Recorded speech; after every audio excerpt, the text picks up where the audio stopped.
0.2 kg mass உள்ள ஒரு பால் 1 metre ஹைட்லேருந்து கீழே விழுகுது. விழுந்துட்டு 0.64 மீட்டர் பவுன்ஸ் பேக் ஆகுது. அப்படி சொன்னாக்க அந்த பாலோட கோஎஃபிஷியன்ட் ஆஃப் ரெஸ்ட்ரூஷன் எவ்வளவு அப்படின்னு கேட்டிருக்கிறாங்க.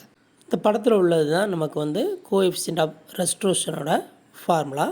இதில் VA அப்படின்றது final velocity of the ball, UA அப்படின்றது initial velocity of the ball, VBன்றது final velocity of the floor, UB அப்படின்றது initial velocity of the floor.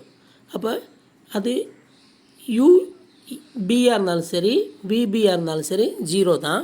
அப்போ அந்த வகையில் பார்க்கும்போது நமக்கு வந்து ரெஸ்ட்ரூஷன் வந்து எப்படி இருந்திருக்கும் அப்படின்னு பார்த்தீங்கன்னாக்கா CR = VA divided by UA அப்படின்னு இருந்திருக்கும். அப்போ √0.64 √1 that is nothing but 0.8. Actually நம்ம வெலாசிட்டி தான் போட்டிருக்கணும், பட் இங்கே வந்து ஹைட்டு போடுறோம். ஏன் ஹைட்டு போடுறோம்னா நம்ம வந்து பொட்டன்ஷியல் எனர்ஜி = கைனட்டிக் எனர்ஜின்னு வச்சுக்கிறோம்.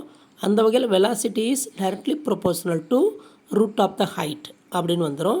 அந்த வகையில் தான் நம்ம வந்து வெலாசிட்டி வந்து ஆஃப்டர் ஹிட்டிங் ஹைட்டை வந்து நம்ம வந்து ரூட் எடுத்து அதை வந்து ஆஃப்டர் ஹிட்டிங் வெலாசிட்டியாக நம்ம கன்சிடர் பண்ணிக்கிறோம்.